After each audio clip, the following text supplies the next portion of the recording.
ಗುರು ಗೋಚಾರ ಫಲದ ಕುರಿತು ಯಾವೆಲ್ಲ ರಾಶಿಗಳಿಗೆ ಶುಭ ಮತ್ತು ಅಶುಭ? ಅತ್ಯಂತ ಶುಭಗ್ರಹವಾದಂತಹ ಗ್ರಹ ಬಂದು ಗುರುಗ್ರಹ, ದೈತ್ಯ ಗ್ರಹ, ಶುಭವನ್ನೇ ಕೊಡುವಂತವರು.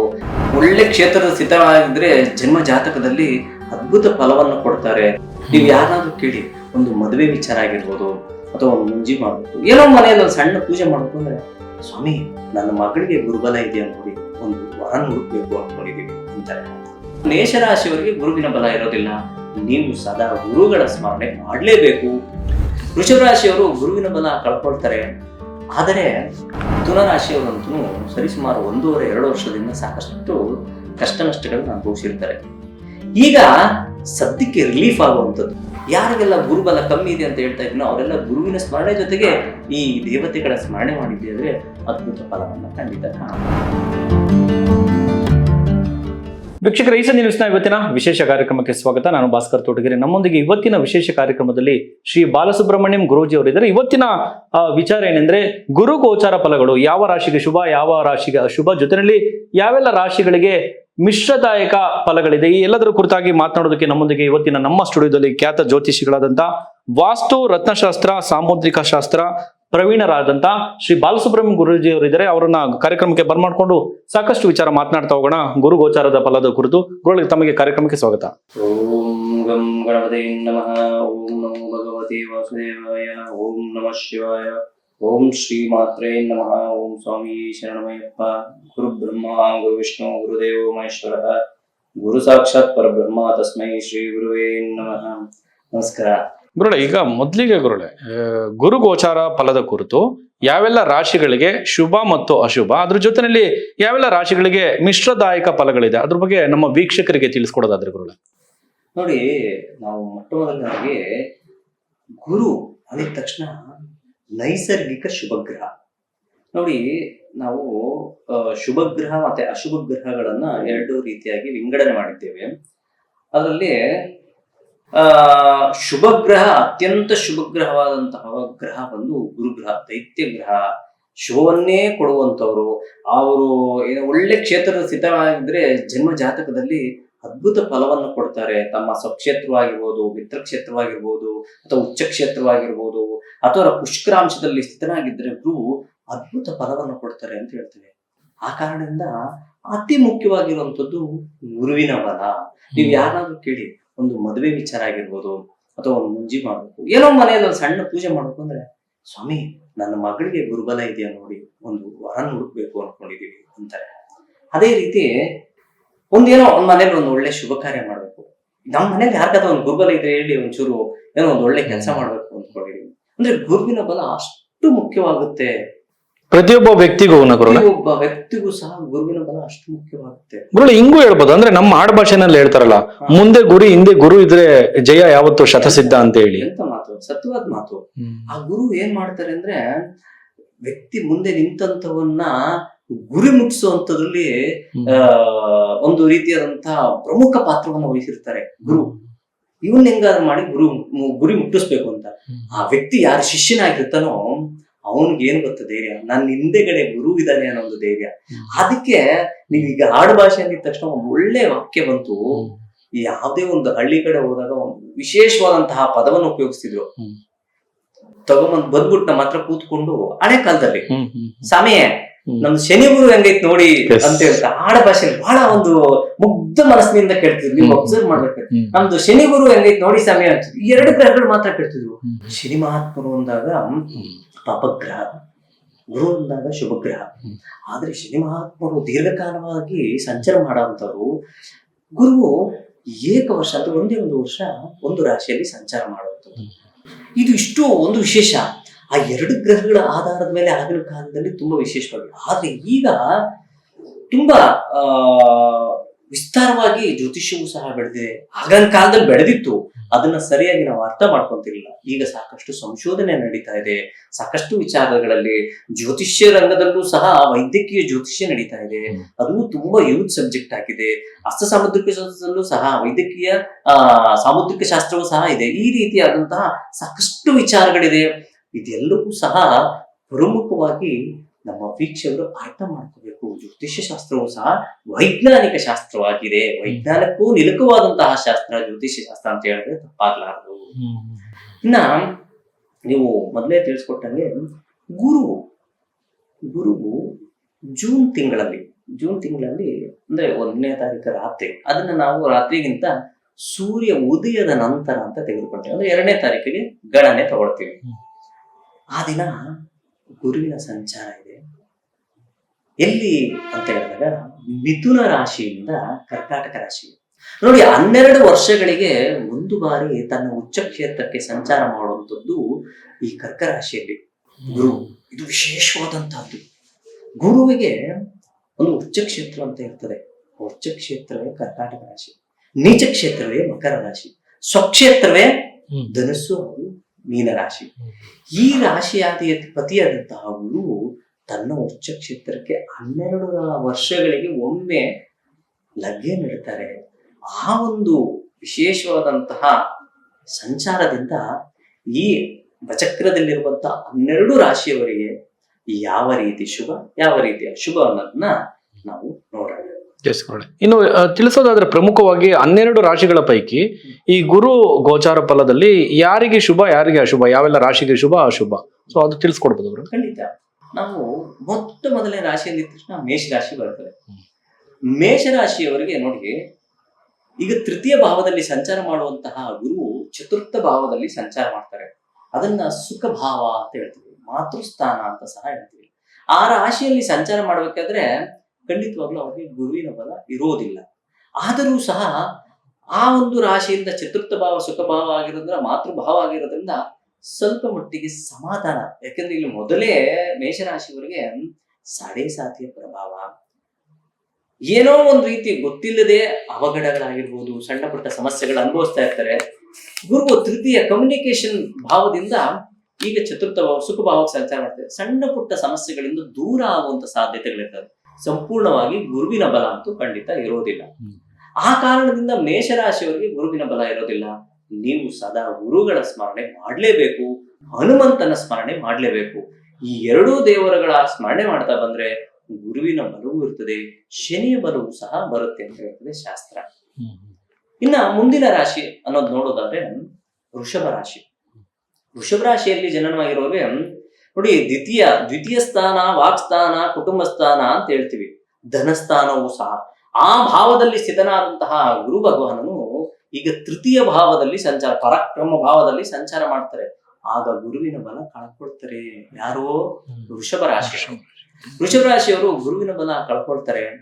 ಆದರೆ ಈಗಷ್ಟೇ ಸಾಕಷ್ಟು ವಿಚಾರಗಳಲ್ಲಿ, ಅಂದ್ರೆ ಹಣಕಾಸು ವಿಚಾರದಲ್ಲಾಗಿರ್ಬೋದು, ಅಥವಾ ಮಾನಸಿಕ ವಿಚಾರದಲ್ಲಾಗಿರ್ಬೋದು, ಸಾಂಸಾರಿಕ ವಿಚಾರದಲ್ಲಾಗಿರ್ಬೋದು ಸ್ವಲ್ಪ ಚೇತರಿಕೆಯನ್ನು ಕಂಡಿರ್ತಾರೆ.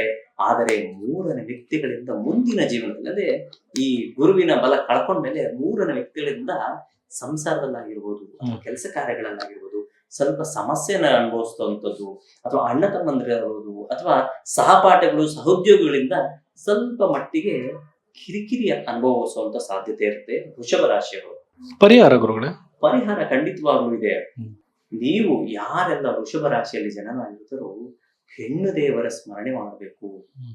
ಗುರುವಿನ ಸ್ಮರಣೆ ಬೇಕೇ ಬೇಕು. ಗುರುಬಲ ಕಳ್ಕೊಂಡಿದ್ದ ತಕ್ಷಣ ಹೆಣ್ಣು ದೇವರ ಸ್ಮರಣೆ, ಅದರಲ್ಲೂ ಪ್ರಮುಖವಾಗಿ ನಿಮ್ಮ ಮನೆಯ ಸುತ್ತಮುತ್ತಲು ಗ್ರಾಮ ದೇವತೆ ಅಂತಿರ್ತಾರೆ. ಎಲ್ಲರೂ ಒಂದು ಕ್ಷೇತ್ರದಲ್ಲಿ ಆ ಗ್ರಾಮ ದೇವತೆಯ ಅನುಗ್ರಹ ಪಡೆದಿದ್ದೇ ಆದ್ರೆ ಖಂಡಿತ ನಿಮಗೂ ಸಹ ಶುಭ ಫಲಗಳು ಕೊಂಚ ಮಟ್ಟಿಗೆ ಕಾಣುವಂತ ಸಾಧ್ಯತೆ ಇರ್ತದೆ. ನಂತರ ನಮಗೆ ಮಿಥುನ ರಾಶಿ ನೋಡಿ, ಮಿಥುನ ರಾಶಿಯವರಂತೂ ಸರಿಸುಮಾರು 1.5-2 ವರ್ಷದಿಂದ ಸಾಕಷ್ಟು ಕಷ್ಟ ನಷ್ಟಗಳನ್ನ ಅನುಭವಿಸಿರ್ತಾರೆ. ಈಗ ಸದ್ಯಕ್ಕೆ ರಿಲೀಫ್ ಆಗುವಂಥದ್ದು ನೋಡಿ, ಜನ್ಮ ಗುರುವಿಂದ ದ್ವಿತೀಯ ಅಂದ್ರೆ ವಾಕ್, ಧನ, ಕುಟುಂಬ ಸ್ಥಾನದಲ್ಲಿ ಗುರುವಿನ ಸಂಚಾರ. ಏನು ತಾವು ಅಂದ್ಕೊಂಡಂತಹ ಕೆಲಸ ಕಾರ್ಯಗಳು ಬೆಳಕಿನ ಹಾದಿಯ ಮುಖಾಂತರ ಮುಂದಕ್ಕೆ ಸಾಗುವಂತಹ ಸಂದರ್ಭ ಈಗ ಮಿಥುನ ರಾಶಿಯವರು ಬಂದಿದೆ.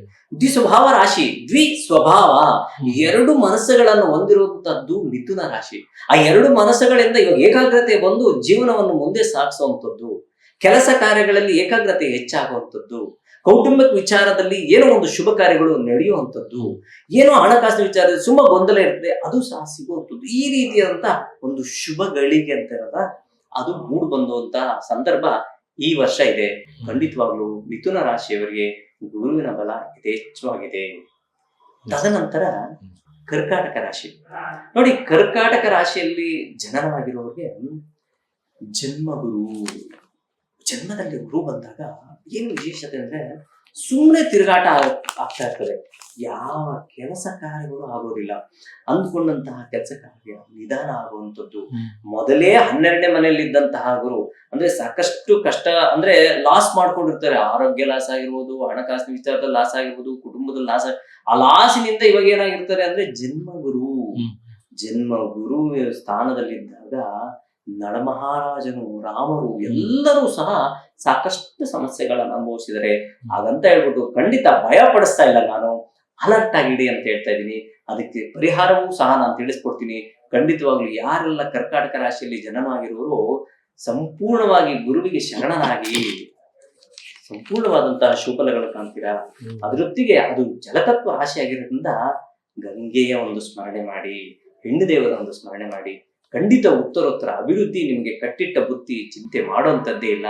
ಕರ್ಕ ರಾಶಿಯವರು ಅಭಿವೃದ್ಧಿಯ ಹಾದಿ ಕಾಣಬೇಕು ಅಂದ್ರೆ ಈ 2 ದೇವರ ಸ್ಮರಣೆ ಮಾಡ್ತಾ ಬಂದ್ರೆ ಸಾಕು, ಸಂಪೂರ್ಣ ಶುಭಫಲಗಳನ್ನ ನೀವು ಕಾಣ್ತೀರಾ.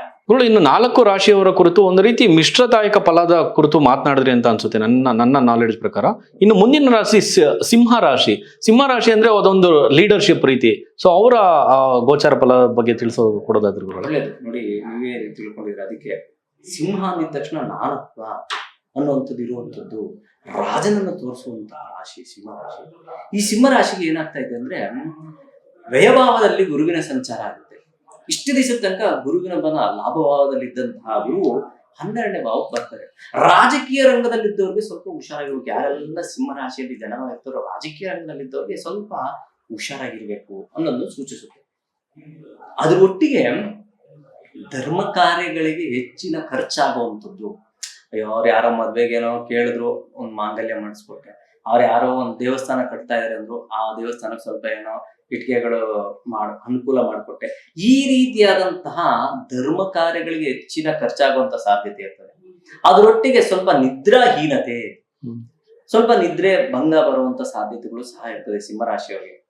ಇಷ್ಟೆಲ್ಲ ಇದ್ದಾಗ ಸಿಂಹರಾಶಿಯವರು ಸಹ ಪ್ರತಿನಿತ್ಯ ವಿನಾಯಕನ ಸ್ಮರಣೆ ಮಾಡಿ. ಯಾಕಂದ್ರೆ ರಾಶಿಯಲ್ಲಿ ಕೇತು ಸ್ಥಿತನಾಗಿದ್ದಾನೆ. ಆ ಕೇತುವಿನಿಂದ ಸಹ ಕೇತು ಅತ್ಯಂತ ಶುಭದಾಯಕವಾದಂಥದ್ದು ವಿನಾಯಕ, ವಿಘ್ನರಾಜ. ಆ ವಿನಾಯಕನ ಒಂದು ಸ್ಮರಣೆ ಮಾಡ್ತಾ ಬಂದ್ರೆ ಗುರುವಿನ ಅನುಗ್ರಹ ಹೆಚ್ಚಾಗುತ್ತೆ. ಅದೇ ರೀತಿ ನಿಮ್ಮ ಸುತ್ತಮುತ್ತಲಿನ ಪ್ರಾಂತ್ಯದಲ್ಲಿ ಗುರುವಿನ ಒಂದು ಕ್ಷೇತ್ರ ಇದ್ರೆ ಆ ಕ್ಷೇತ್ರಕ್ಕೆ ಆಗಾಗ ಅನುಕೂಲ ಆದಾಗ ಹೋಗಿ ಸ್ಮರಣೆ ಮಾಡುವಂಥದ್ದು, ನಮಸ್ಕಾರ ಮಾಡ್ಕೊಂಡು ಬಂದಿದ್ದೆ ಆದ್ರೆ ಸಿಂಹರಾಶಿಯವರು ಸಹ ಸ್ವಲ್ಪ ಮಟ್ಟಿಗೆ ಸಂಪೂರ್ಣವಾಗಿ ಯಾರಿಗೆ ಗುರುಬಲ ಇದೆ ಅನ್ನೋದನ್ನು ಸಹ ನಾನು ಲಾಸ್ಟ್ ಅಲ್ಲಿ ತಿಳಿಸ್ಕೊಡ್ತೀನಿ. ಯಾರಿಗೆ ಗುರುಬಲ ಇಲ್ಲ ಅನ್ನೋದು ಆದ್ರೆ ಈಗ ಏನಾಗಿದೆ, ಗುರುಬಲ ಸಿಂಹರಾಶಿಗೆ ಕಳ್ಕೊಳ್ಳುವಂತ ಸಾಧ್ಯತೆ ಇರ್ತದೆ. ಇನ್ನು ಮುಂದಿನ ರಾಶಿ ಕನ್ಯಾ ರಾಶಿ.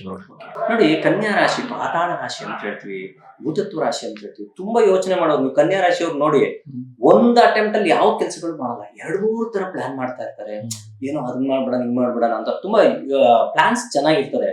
ಬಟ್ ಈಗ ಏನಾಗಿದೆ ಗೊತ್ತಾ, ಆ ಪ್ಲಾನ್ಸ್ಗೆಲ್ಲವೂ ಸಹ ಸಕ್ಸಸ್ ಆಗುವಂತ ಸಾಧ್ಯತೆ. ಲಾಭಭಾವದಲ್ಲಿ ಗುರುವಿನ ಸಂಚಾರ, ಇಷ್ಟು ದಿವಸ ಕರ್ಮಭಾವದಲ್ಲಿ ಸಂಚಾರ ಮಾಡದಂತಹ ಗುರು ಲಾಭಕ್ಕೆ ಸಂಚಾರ ಮಾಡ್ತಾರೆ. ಮನೆಯಲ್ಲಿ ಶುಭ, ಅವಿವಾಹಿತರಿಗೆ ವಿವಾಹ ಅನುಕೂಲವಾಗುವಂಥದ್ದು, ಭೂಮಿ ವಿಚಾರದಲ್ಲಿ ಸಮೃದ್ಧಿ ಕಾಣುವಂಥದ್ದು, ಸಂತಾನ ಯೋಗ ಆಗುವಂಥದ್ದು, ಈ ರೀತಿಯಾದಂತಹ ಒಂದು ರೀತಿಯಾದಂತಹ ಅದ್ಭುತ ಫಲವನ್ನ ಕಾಣುವಂಥದ್ದು ಸಹ ಈ ಕನ್ಯಾ ರಾಶಿಯವರೆಗೂ 1 ವರ್ಷ ಎಲ್ಲ ವಿಚಾರದಲ್ಲೂ ಶುಭಕರವಾಗಿರುತ್ತದೆ. ಆದರೂ ಸಹ ನೀವು ಲಕ್ಷ್ಮೀನಾರಾಯಣನ ಸ್ಮರಣೆ ಮಾಡಿದ್ರೆ ತುಂಬಾ ಒಳ್ಳೇದಾಗುತ್ತೆ. ಇನ್ನು ಮುಂದಿನ ರಾಶಿ ತುಲಾ ರಾಶಿ. ತುಲಾ ರಾಶಿ ಅಂದಿದ ತಕ್ಷಣ ನೋಡಿ, ಪ್ರಪಂಚದಲ್ಲಿ ತುಂಬಾ ಬ್ಯಾಲೆನ್ಸ್ ಮಾಡಿರೋರು ಯಾರು ಅಂತ ಕೇಳಿದ್ರೆ ಅದು ತುಲಾ ರಾಶಿಯವರೇ. ತುಲಾ ಅಂದ್ರೆ ಏನು? ತುಲನೆ ಮಾಡುವಂಥದ್ದು, ಬ್ಯಾಲೆನ್ಸಿಂಗ್ ರಾಶಿ ಅಂತ ಹೇಳ್ತೀವಿ. ಏನೇ ಕಷ್ಟ ಬಂದು ತುಂಬಾ ಬ್ಯಾಲೆನ್ಸ್ ಮಾಡ್ತಾ ಇರ್ತಾರೆ. ಮಾತಿನ ವಿಚಾರದಲ್ಲಿ ತಗೊಳ್ಳಿ, ಕೆಲಸದ ವಿಚಾರ ತಗೊಳ್ಳಿ, ಸಾಂಸಾರಿಕ ವಿಚಾರ ತಗೊಳ್ಳಿ, ಅಲ್ಲೂ ಯಾರಿಗೂ ಪ್ರಾಬ್ಲಮ್ ಆಗೋದು, ಇಲ್ಲೂ ಈ ರೀತಿ ಬ್ಯಾಲೆನ್ಸ್ ಮಾಡ್ತಿದ್ದವರು ಇಷ್ಟು ದಿವಸದ ತನಕ ಭಾಗ್ಯಭಾವದಲ್ಲಿ ಸಂಚಾರ ಮಾಡುವಂತಹ ಗುರುವು ಸ್ವಲ್ಪ ಮಟ್ಟಿಗೆ ಕರ್ಕ ರಾಶಿಗೆ ಸಂಚಾರ ಮಾಡಿದ್ರೆ ಏನಾಗುತ್ತೆ ಅಂದ್ರೆ ಗುರುವಿನ ಬಲ ದಶಮ ಕರ್ಮ ಭಾವದಲ್ಲಿ ಆಗ್ತದೆ. ಆ ಕಾರಣದಿಂದ ಗುರುವಿನ ಬಲ ಇರೋದಿಲ್ಲ. ಕೆಲಸ ಕಾರ್ಯಗಳಲ್ಲಿ ಸ್ವಲ್ಪ ಸಮಸ್ಯೆಗಳನ್ನು ಅನುಭವಿಸುವಂತ ಸಾಧ್ಯತೆ ಇರ್ತದೆ. ಯಾಕಂದ್ರೆ ತುಲಾ ರಾಶಿಯವರು ಒಂದು 8 ತಿಂಗಳಿಂದ ಸ್ವಲ್ಪ ಸಮಾಧಾನದಿಂದ ಇದ್ದವರು ಈಗ ಏನೋ ಕೆಲಸದಲ್ಲಿ ಸ್ವಲ್ಪ ಕುಂಠಿತವಾಗ್ತಾ ಇದೆಯಲ್ಲ, ಬೇರೆ ಏನೋ ಕೆಲಸ ನೋಡ್ಕೋಬೇಕಾ. ಕೆಲವ್ರು ಹೇಳ್ತಾರೆ ನಾನು ಸಾಫ್ಟ್ವೇರ್ ಅಲ್ಲಿ ಇದ್ದೀನಿ, ಏನೋ ಬೆಂಚಲ್ಲಿ ಕೂರ್ಸೋಂಗಿದ್ದಾರೆ, ನನ್ಗೇನೋ ಸಮಸ್ಯೆ ಕಾಡ್ತಾ ಇದೆ, ಏನೋ ಇವೆಲ್ಲ ವೇ ಆಫ್ ಮಾಡ್ತಾ ಇದೆ, ಈ ರೀತಿ ಅಂದ್ಕೊಂಡಿದ್ದಾರೆ. ಪ್ರಮುಖವಾಗಿ ನಾನು ಹೇಳ್ತಾ ಇದ್ದೀನಿ, ಯಾರೆಲ್ಲ ಕಂಪ್ಯೂಟರ್ ವರ್ಕ್ ಮಾಡ್ತಾರೋ ಅವ್ರಿಗೆ ಇದು ಸ್ವಲ್ಪ ಸಮಸ್ಯೆ ಆಗುವಂಥದ್ದು. ಆ ಕಾರಣದಿಂದ ಅವರೆಲ್ಲ ಸ್ವಲ್ಪ ಅಲರ್ಟ್ ಆಗಿರ್ಬೇಕು. ಪರಿಹಾರ ಗುರುಗಳು? ಖಂಡಿತ ಪರಿಹಾರ ನೋಡಿ, ಎಲ್ಲದಕ್ಕೂ ಪರಿಹಾರ ಇರ್ತದೆ. ತಾಯಿ ದುರ್ಗಾ ಪರಮೇಶ್ವರಿ ಸ್ಮರಣೆ ಅತಿ ಮುಖ್ಯ. ಪಂಚಮಂ ಪೂರ್ವ ಪುಣ್ಯಸ್ಥಾನೇ ರಾಹು ಸ್ಥಿತಿ, ರಾಹು ಪಂಚಮಂ ಪುಣ್ಯಸ್ಥಾನಂ ಅಂತ ಹೇಳ್ತೀವಿ. ಆ ಕಾರಣದಿಂದ ಆ ರಾಹುವಿಗೆ ದೇವತೆಯಾದಂತಹ ದುರ್ಗೆ ಒಂದು ಸ್ಮರಣೆ ಮಾಡಿ ತುಂಬಾ ಒಳ್ಳೇದಾಗುತ್ತೆ. ಯಾರಿಗೆಲ್ಲ ಗುರುಬಲ ಕಮ್ಮಿ ಇದೆ ಅಂತ ಹೇಳ್ತಾ ಇದ್ನೋ ಅವರೆಲ್ಲ ಗುರುವಿನ ಸ್ಮರಣೆ ಜೊತೆಗೆ ಈ ದೇವತೆಗಳ ಸ್ಮರಣೆ ಮಾಡಿದ್ದೆ ಅಂದ್ರೆ ಅದ್ಭುತ ಫಲವನ್ನ ಖಂಡಿತ ಕಾಣಬಹುದು. ಗುರುಗಳೇ, ಇನ್ನು ಮುಂದಿನ ರಾಶಿ ವೃಶ್ಚಿಕ ರಾಶಿ. ವೃಶ್ಚಿಕ ರಾಶಿ ನೋಡಿ, ವೃಶ್ಚಿಕ ರಾಶಿಯವರು ಹೆಂಗೆ ಅಂದ್ರೆ ಕೈಗೂ ಸಿಗಲ್ಲ ಬಾಯಿಗೂ ಸಿಗಲ್ಲ. ಆದ್ರೆ ತುಂಬಾ ಏನೇನೋ ಸ್ಟ್ರಾಟಜೀಸ್ ಇಟ್ಕೊಳ್ಳುವಂಥದ್ದು, ಯಾರ ಹತ್ರ ಹೆಂಗ್ ಮಾತಾಡ್ಬೇಕು, ಇದೆಲ್ಲ ಪ್ಲಾನ್ಸ್ ಇರ್ತದೆ. ಈಗ ಸ್ವಲ್ಪ ದಿನಗಳಿಂದ ಅವ್ರಿಗೆ ಯಾವ ಒಂದು ಕೆಲಸ ಕಾರ್ಯಗಳು ಆಗಿರುವುದಿಲ್ಲ. ಆದ್ರೆ ಈಗ ಈ ಗುರುವಿನ ಸಂಚಾರದಿಂದ ಅವ್ರಿಗೆ ಪಿತ್ರಾರ್ಜಿತವಾದಂತಹ ಯಾವುದೋ ಒಂದು ಸ್ವತ್ತಿರ್ಬೋದು, ಅಥವಾ ಹಿರಿಯರಿಂದ ಯಾವುದೋ ಒಂದು ಅನುಕೂಲ ಆಗುವಂತ ಯಾರೋ 3ನೇ ವ್ಯಕ್ತಿಗಳಿಂದ ಇವ್ರಿಗೆ ಹಣಕಾಸಿನ ವಿಚಾರ ಆಗ್ಬೋದು, ಭೂಮಿ ವಿಚಾರ ಆಗಿರ್ಬೋದು, ಇವೆಲ್ಲ ಅನುಕೂಲ ಆಗುವಂತ ಸಾಧ್ಯತೆ. ಇದ್ದಕ್ಕಿದ್ದಂಗೆ ನನ್ನ ಮಗ ಚೆನ್ನಾಗಿ ಓದಕ್ ಸ್ಟಾರ್ಟ್ ಮಾಡ್ಬಿಟ್ಟಿದ್ದಾನೆ ಅಂತ ಅನ್ಕೊಂತಾರಲ್ಲ, ಅದೆಲ್ಲ ಚೇಂಜಸ್. ಆದ್ರೆ ಪಂಚಮ ಭಾವೇ ಶನಿ ಸ್ಥಿತಿ, ಇದನ್ನ ಏನ್ ಹೇಳ್ತೀವಿ ಅಂದ್ರೆ ಪಂಚಮಾರಿಷ್ಟ. ಅಂದ್ರೆ ಇದಕ್ಕೆ ಸೂಕ್ಷ್ಮವಾಗಿ ಹೇಳ್ಬೇಕು ಅಂದ್ರೆ ಜನನವಾದಾಗ ಅದನ್ನ ಚಂದ್ರಸ್ಥಿತನಾದಾಗ ಅದು ಪಂಚಮಾರಿಷ್ಟ ಅಂತ ಹೇಳ್ತೀವಿ. ಅದೇ ಪಂಚಮ ಶನಿ ಆದಾಗ ಒಂದು ಮಂಗಳೂರಿನ ಕಡೆ ಪಂಚಮ ಶನಿ ಅಂಚಿನ ನೀರನ್ನು ಕುಡಿಸುತ್ತಾನೆ ಅಂತ ಹೇಳ್ತೀವಿ. ಆ ಕಾರಣದಿಂದ ಅಲ್ಲಿ ಶನಿಯ ಬಲ ಕಮ್ಮಿ ಇದೆ, ಆದ್ರೆ ಗುರುವಿನ ಬಲ ಹೆಚ್ಚಾಗಿದೆ. ಗುರು ಏನ್ ಮಾಡ್ತಾನೆ, ಅದ್ರೊಟ್ಟಿಗೆ ಗುರುವಿನ ದೃಷ್ಟಿ ಶನಿಯ ಪರಮಾತ್ಮರ ಮೇಲಿರೋದ್ರಿಂದ ಇವ್ರು ಏನೇ ಕಷ್ಟ ನಷ್ಟಗಳ ಅನುಭವಿಸಿದ್ರು ಬ್ಯಾಲೆನ್ಸ್ ಮಾಡ್ಕೊಂಡು ಮುಂದಕ್ಕೆ ಸಾಗಿಸುವಂತ ಸಾಧ್ಯತೆಗಳು ಹೆಚ್ಚಾಗಿದೆ. ಗುರು ಸಹ ಇವ್ರಿಗೆ ಅನುಕೂಲ ಮಾಡಿಕೊಡ್ತಾರೆ. ಇವರು ಸುಬ್ರಹ್ಮಣ್ಯನ ಸ್ಮರಣೆ ಜೊತೆಗೆ ಹನುಮಂತನ ಸ್ಮರಣೆ ಮಾಡಿದ್ರೆ ತುಂಬಾ ಒಳ್ಳೇದಾಗುತ್ತೆ. ಇನ್ನು ಮುಂದಿನ ರಾಶಿ ಧನುರ್ ರಾಶಿ. ಧನುಸ್ಸು ರಾಶಿಯವರಿಗೆ ನೋಡಿ, ಇಷ್ಟು ದಿನ ಸಪ್ತಮ ಭಾವದಲ್ಲಿ ಸಂಚಾರ ಮಾಡುವಂತಹ ಗುರು ಅಷ್ಟಮ ಭಾವದಲ್ಲಿ ಸಂಚಾರ ಮಾಡ್ತಾರೆ. ಅಷ್ಟಮಂ ಅಂತ ಹೇಳ್ತೀವಿ. ಏನು ನಷ್ಟವನ್ನ ತೋರಿಸುತ್ತೆ ಅನ್ನೋದನ್ನ ತೋರಿಸ್ಬೇಕು. ಆದ್ರೆ ರಾಷ್ಟ್ರಾಧಿಪತಿನೂ ಆಗ್ತಾರೆ. ಅದ್ರೊಟ್ಟಿಗೆ ರಾಷ್ಟ್ರಾಧಿಪತಿ ಸಪ್ತಮದಿಂದ ಅಷ್ಟಮ ಭಾವದಲ್ಲೂ ಸಂಚಾರ ಮಾಡ್ತಾರೆ. ಸಪ್ತಮ ಭಾವದಿಂದ ಅಷ್ಟಮಕ್ಕೆ ಸಂಚಾರ ಮಾಡ್ಬೇಕಾದ್ರೆ ಸ್ವಲ್ಪ ಮಟ್ಟಿಗೆ ನಷ್ಟವನ್ನು ಅನುಭವಿಸ್ತಾರೆ. ತುಂಬಾ ಮಟ್ಟಿಗಲ್ಲ, ಒಂದು 30%, 100ಕ್ಕೆ 30% ನಷ್ಟವನ್ನು ಅನುಭವಿಸ್ತಾರೆ. ಯಾರಿಗಾದ್ರೂ ಕೈಯಿಂದ ನಿಮ್ ಕೈಯಿಂದ ಹಣ ಕೊಟ್ಟಿದ್ರೆ ವಾಪಸ್ ಬರೋದಿಲ್ಲ. ಈ ಕಾಲಘಟ್ಟದಲ್ಲಿ ಖಂಡಿತವಾಗ್ಲೂ ನೀವು ಚೀಟಿ, ಶ್ಯೂರಿಟಿ, ಚೆಕ್ ವ್ಯವಹಾರ, ಅದ್ರ ಹಣಕಾಸಿನ ವಿಚಾರದಲ್ಲಿ ಬದಲಾವಣೆ ಮಾಡುವಂಥದ್ದು ಇವೆಲ್ಲ ಮಾಡಿದ್ದೆ ಆದ್ರೆ ಖಂಡಿತ ಸಮಸ್ಯೆ ಹೆಚ್ಚಾಗುತ್ತೆ. ಆ ಕಾರಣದಿಂದ ನಿಮ್ಮ ಒಂದು ಇದ್ದಂತಹ ಹಣಕಾಸನ್ನ ನಿಮ್ಮ ಕಿಶೆಯಲ್ಲಿ ಇಟ್ಕೊಂಡು ಸುಮ್ಮನೆ ಇದ್ರೆ ತುಂಬಾ ಒಳ್ಳೇದು. ಬೇರೆ ಎಕ್ಸ್ಟ್ರಾ ಆಕ್ಟಿವಿಟೀಸ್ ಮಾಡಬಾರದು. ಎರಡನೇದು ಒಂದು ಶುಭ ವಿಚಾರ ಏನಂದ್ರೆ ರಾಷ್ಟ್ರಾಧಿಪತಿ ಉಚ್ಚ ಕ್ಷೇತ್ರದ ಸ್ಥಿತನಾಗ್ತಾನೆ. ಅನಿರೀಕ್ಷಿತವಾಗಿ ನಿಮ್ಗೆ ವಿದೇಶಿ ಯೋಗ ಸಿಗುವಂತದ್ದಾಗಿರ್ಬೋದು, ಅಥವಾ ಯಾವ್ದೋ ಬಿರುದು ಬಹುಮಾನಗಳು ಸಿಗುವಂತದ್ದಾಗಿರ್ಬೋದು, ಬೇರೆ ಒಂದು ರಾಜಕೀಯ ರಂಗದಲ್ಲೂ ಸಹ ಚೇಂಜಸ್ ಆಗುವಂಥದ್ದು ಅನಿರೀಕ್ಷಿತವಾಗಿ ಗೊತ್ತಿಲ್ಲದೆ ಆಗುವಂತ ಸಾಧ್ಯತೆಗಳು ಸಹ ಇರ್ತದೆ ಧನುಸ್ ರಾಶಿಯವರಿಗೆ. ಆದ್ರೆ ನೀವು ಪರಿಹಾರ ಅತಿ ಮುಖ್ಯ ಆಗಿರ್ತದೆ. ಆ ಕಾರಣದಿಂದ ಗುರುಗಳ ಸ್ಮರಣೆ ಹೆಚ್ಚಾಗಿ ಮಾಡ್ತಾ ಬಂದ್ರೆ ತುಂಬಾ ಒಳ್ಳೇದಾಗುತ್ತೆ. ಅರ್ಧಾಷ್ಟಮ ಶನಿ ನಡೀತಾ ಇರೋದ್ರಿಂದ ಹನುಮಂತನ ಸ್ಮರಣೆಯೂ ಅಷ್ಟೇ ಮುಖ್ಯವಾಗುತ್ತೆ. ಗುರುಗಳೇ, ಇನ್ನು ಮುಂದಿನ ರಾಶಿ ಮಕರ ರಾಶಿ. ನೋಡಿ, ಮಕರ ರಾಶಿಯವರು ಪಾಪ ತುಂಬಾ ಹೇಗೆಂದ್ರೆ ನಿಧಾನಗತಿಯಲ್ಲಿ ಅವರ ಜೀವನವನ್ನ ಸಾಗಿಸುವಂತವ್ರು. ಅಂತವ್ರಿಗೆ ಈಗ ಸಪ್ತಮ ಭಾವದಲ್ಲಿ ಗುರುವಿನ ಸಂಚಾರ ಮಾಡೋದ್ರಿಂದ ಸಮಾಧಾನವನ್ನು ಗಳಿಸುವಂಥದ್ದು, ಹಣಕಾಸಿನ ವಿಚಾರದಲ್ಲಿ ಸಮೃದ್ಧಿ. ಪ್ರಮುಖವಾಗಿ ಮಕರ ರಾಶಿಯಲ್ಲಿ ಸಾಕಷ್ಟು ದಿನಗಳಿಂದ ವಿವಾಹ ಆಗಿಲ್ಲ, ಮದ್ವೆ ಆಗಿಲ್ಲ ಅನ್ನೋರಿಗೆ ಈಗ ಮದ್ವೆ ಅನುಕೂಲ ಆಗುವಂತ ಸಾಧ್ಯತೆ ಹೆಚ್ಚಾಗಿರ್ತದೆ. ಖಂಡಿತವಾಗ್ಲು ಯಾವ ವಧುವಿಗಾಗಿರ್ಬೋದು, ವರನಿಗಾಗಿರ್ಬೋದು ಹುಡುಕುವಂತ ಪ್ರಯತ್ನ ಮಾಡಿದ್ರೆ, ಪ್ರಾಮಾಣಿಕವಾಗಿದ್ರೆ ಸಂಪೂರ್ಣ ಶುಭಫಲಗಳನ್ನ ಕಾಣ್ತಾರೆ. ವ್ಯವಹಾರದಲ್ಲಿ ತುಂಬಾ ಅದ್ಭುತ ಫಲವನ್ನು ಕಾಣ್ತಾರೆ. ಏನೋ ಒಂದು ಹೊಸ ಬಿಸ್ನೆಸ್ ಮಾಡ್ಕೊಂಡಿದ್ದೀವಿ ಬೇಕು ಅನ್ಕೊಂಡವ್ರಿಗೆ ಬಿಸ್ನೆಸ್ ಅನುಕೂಲ ಆಗುತ್ತೆ. ವಿದ್ಯಾಭ್ಯಾಸದಲ್ಲಿ ಅಭಿವೃದ್ಧಿ ಕಾಣುವಂಥದ್ದು, ಪ್ರಮುಖವಾಗಿ ಮಕ್ಕಳಲ್ಲಿ ಚೇತರಿಕೆ ಕಾಣುವಂಥದ್ದು, ಈ ರೀತಿ ಎಲ್ಲ ಒಂದು ವಿಶೇಷವಾದಂತಹ ಯೋಗ ಸಹ ಇದೆ. ಇವರು ಕಾಲಭೈರವನ ಸ್ಮರಣೆ ಮಾಡ್ತಾ ಗುರುಗಳ ಸ್ಮರಣೆ ಮಾಡಿದ್ರೆ ಸಾಕು. ಗುರುಗಳೇ, ಇನ್ನು ಮುಂದಿನ ರಾಶಿ ಕುಂಭರಾಶಿ. ಇದು ಒಂಥರ ಗೌಪ್ಯ ರಾಶಿ ಅಂತ ಸಹ ಹೇಳ್ತೀವಿ. ಅಂದ್ರೆ ಗುಟ್ಟು ತುಂಬಾ ಯೋಚನೆ ಮಾಡುವಂಥದ್ದು, ಗುಟ್ಟಾಗಿ ಪ್ಲಾನ್ ಮಾಡುವಂಥದ್ದು. ಇಂಥ ರಾಶಿಯವ್ರಿಗೆ ಏನಾಗಿದೆ ಅಂದ್ರೆ ಸ್ವಲ್ಪ ಒಂಥರ ಇಕ್ಕಟ್ಟಿನ ಪರಿಸ್ಥಿತಿ ಬರುವಂತ ಸಾಧ್ಯತೆ ಇರ್ತದೆ. ಗುರು ಷಷ್ಠ ಭಾವದಕ್ಕೆ ಸಂಚಾರ, ಅದು ತ್ರಿಕಾ ಸ್ಥಾನ ಅಂತ ಹೇಳ್ತೀವಿ. ತ್ರಿಕಷ್ಟ ಸ್ಥಾನದಲ್ಲಿ ಸಂಚಾರ, ರೋಗ ರುಜುನ ಸ್ಥಾನ ಅಂತ ಸಹ ಹೇಳ್ತೀವಿ ತ್ರಿಕಷ್ಟ ಸ್ಥಾನವನ್ನ. ಈ ಸ್ಥಾನದಲ್ಲಿ ಗುರು ಸಂಚಾರ ಮಾಡಿದ ಆರೋಗ್ಯದಲ್ಲಿ ಸ್ವಲ್ಪ ವ್ಯತ್ಯಾಸ ಆಗುವಂತ ಸಾಧ್ಯತೆ ಇರ್ತದೆ. ಕುಂಭರಾಶಿಯವರು ಪ್ರಮುಖವಾಗಿ ರಕ್ತದಲ್ಲಿ ವ್ಯತ್ಯಾಸ ಕಾಣುವಂಥದ್ದು, ಇನ್ಫೆಕ್ಷನ್ಸ್ ಅದು ಇದು ಸಣ್ಣ ಪುಟ್ಟ ಕಾಣುವಂತ ಸಾಧ್ಯತೆ ಇರ್ತದೆ. ಆ ಕಾರಣದಿಂದ ಆರೋಗ್ಯದಲ್ಲಿ ಚಿಂತೆ ಹೆಚ್ಚಾಗಿ ಮಾಡಕ್ ಹೋಗ್ಬೇಡಿ, ಹಂಗಂತ ಕಾಳಜಿಯನ್ನು ವಹಿಸಿ ಅಂತ ಹೇಳ್ತೀವಿ. ಪರಿಹಾರಕ್ಕೆ ಗುರು? ಖಂಡಿತ ಪರಿಹಾರವೂ ಸಹ ಇದೆ. ಪರಿಹಾರ ಎಲ್ಲ ರಾಶಿಯವ್ರಿಗೂ ನೋಡಿ, ರಾಶಿಯಲ್ಲಿ ರಾಹುವಿನ ಸಂಚಾರ ದುರ್ಗೆ ಮಾತೆ ಅತಿ ಮುಖ್ಯ. ದುರ್ಗೆ ಮಾತೆ ನಮ್ಮ ಊರಿನಲ್ಲಿ ಯಾರು ಇಲ್ಲ ಅಂದ್ರೆ ಖಂಡಿತ ಹೆಣ್ಣು ದೇವರ ಒಂದು ಸ್ಮರಣೆ ಅತಿ ಮುಖ್ಯ. ಪರಮೇಶ್ವರನಿಗೆ ಆಗಾಗ ನಿಮ್ಗೆ ಅನುಕೂಲ ಆದಾಗ ರುದ್ರಾಭಿಷೇಕ ಮಾಡಿಸುವಂಥದ್ದು ತುಂಬಾ ಮುಖ್ಯ ಆಗುತ್ತೆ. ಇದಿಷ್ಟು ಮಾಡ್ಕೊಂಬಂದ್ರೆ ಖಂಡಿತ ಯಾವ ಸಮಸ್ಯೆನೂ ಇರಲ್ಲ, ಅಭಿವೃದ್ಧಿ ನಿಮ್ಗೂ ಸಹ ಕಾಣಿಸುತ್ತೆ. ಇನ್ನು ಕಡೆಯ ರಾಶಿ ಮೀನರಾಶಿ. ಮೀನರಾಶಿ ಜಲತತ್ವ ರಾಶಿ ಅಂತ ಹೇಳ್ತೀವಿ. ಪಾಪ ಅಂದ್ರೆ ಇದು ಹೆಂಗ್ ಗೊತ್ತಾ, ಮೀನರಾಶಿ ಎಲ್ಲ ರಾಶಿಯನ್ನು ಮುಗಿಸ್ಕೊಂಡು ಕೊನೆಗೆ ಕಾಯ್ಕೊಂಡಿರೋರು. 11 ರಾಶಿಯನ್ನು ಮುಗಿದಾದ್ಮೇಲೆ ನನ್ನ ರಾಶಿ ಯಾವಾಗ ಬರುತ್ತೆ ಅಂತ ಕಾಯ್ತಾ ಇರುವಂತ ರಾಶಿ ಅಂದ್ರೆ ಅದು ಮೀನರಾಶಿ. ಯಾಕಂದ್ರೆ 12 ರಾಶಿಗೂ 25 ನಿಮಿಷ ಆದ್ರೆ ಇದಕ್ಕೆ ಕೊಡುವಂಥದ್ದು 2 ನಿಮಿಷ ಆಗಿರ್ತದೆ. ಯಾಕಂದ್ರೆ ಆ ಮೀನರಾಶಿ ತತ್ವನು ಹಾಗೆ ಇರ್ತದೆ, ಅವರು ಡೌನ್ ಟು ಅರ್ಥ ಆಗಿರ್ತಾರೆ. ಅದೇ ರೀತಿ ಮೀನರಾಶಿಯವರಿಗೆ ಅದ್ಭುತ ಫಲವನ್ನು ಕೊಡ್ತಾರೆ. ಪಂಚಮಂ ಪೂರ್ವ ಪುಣ್ಯಸ್ಥಾನಂ ಪೂರ್ವ ಪುಣ್ಯಸ್ಥಾನೇ ಗುರುಸ್ಥಿತಿ ಅಂತ ಹೇಳ್ತೀವಿ. ಗುರು ಪೂರ್ವ ಪುಣ್ಯ ಸ್ಥಾನದಲ್ಲಿ ಸಂಚಾರ ಮಾಡ್ತಾರೆ. ಈಗ 7.5 ಪ್ರಭಾವವಿದ್ರೂ ಸಹ ಗುರುವಿನ ದೃಷ್ಟಿ ಇರೋದ್ರಿಂದ ಎಲ್ಲ ವಿಚಾರದಲ್ಲೂ ಅಭಿವೃದ್ಧಿಯನ್ನು ಕಾಣ್ತೀರಾ. ಕೆಲಸ ಕಳ್ಕೊಂತೀರಾ, ಇಮಿಡಿಯೇಟ್ಲಿ ಕೆಲಸ ಸಿಗುತ್ತೆ. ಕೆಲಸ ನಿಮ್ಗೆ ಯಾವ್ದೋ ಒಂದು ಸಣ್ಣ ಪೋಸ್ಟ್ ಇರ್ತದೆ, ಪ್ರಮೋಷನ್ ಆಗುತ್ತೆ, ಅತಿ ಒಳ್ಳೆ ಉದ್ಯೋಗ ಸಿಗುತ್ತೆ. ಮೀನರಾಶಿಯವರಿಗೆ ಏನೋ ಒಂಥರ ಡಿಪ್ರೆಷನ್ ಆಗಿರ್ತಾರೆ, ಡಿಪ್ರೆಷನ್ ಆಚೆ ಬರ್ತೀರಾ. ವಿದ್ಯಾಭ್ಯಾಸದಲ್ಲಿ ಅಭಿವೃದ್ಧಿಯನ್ನು ಕಾಣ್ತೀರಾ. ಮಕ್ಕಳ ಓದಿನ ವಿಚಾರದಲ್ಲಿ, ಮಕ್ಕಳ ವಿದೇಶ ಯೋಗ, ಇವೆಲ್ಲವೂ ಸಹ ಮೀನರಾಶಿಯವರಿಗೆ ಅನುಕೂಲ ಆಗುವಂಥದ್ದು. ಅದ್ಭುತ ಫಲವನ್ನು ಸಹ ಕಾಣ್ತೀರಾ. ಶನಿ ಮಹಾತ್ಮರ ಒಂದು 7.5 ಇರೋದ್ರಿಂದ ನೀವು ಹನುಮಂತನ ಸ್ಮರಣೆ ಅತಿ ಮುಖ್ಯವಾಗಿರುತ್ತದೆ. ಜೊತೆಗೆ ಆ ರಾಶ್ಯಾಧಿಪತಿಯಾದಂತ ಗುರುವಿನ ಸ್ಮರಣೆ ಅತಿ ಮುಖ್ಯವಾಗುತ್ತೆ. ಇಷ್ಟು ಪರಿಹಾರ ಮಾಡ್ಕೊಂಡು ಹೋದ್ರೆ ಖಂಡಿತ ಯಾವ ರಾಶಿಯವರು ಭಯ ಪಡುವಂತದ್ದೇನಿಲ್ಲ.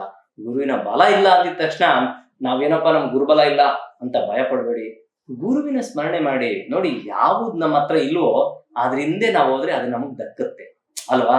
ಇವಾಗ ನಾವು ಸಿಂಪಲ್ ಆಗಿ ಹೇಳ್ಕೊಂಡ್ರೆ, ಒಬ್ಬ ವ್ಯಕ್ತಿ ಜಿಮ್ ಮಾಡ್ಬೇಕು, ಮಸಲ್ ಬೆಳಿಬೇಕು ಅಂದ್ರೆ ನಾವು ಜಿಮ್ ಹೋದ್ರೆ ಅದರಿಂದ ಹೋದ್ರೆ ಆ ಮಸಲ್ ಬೆಳೆಯುತ್ತೆ.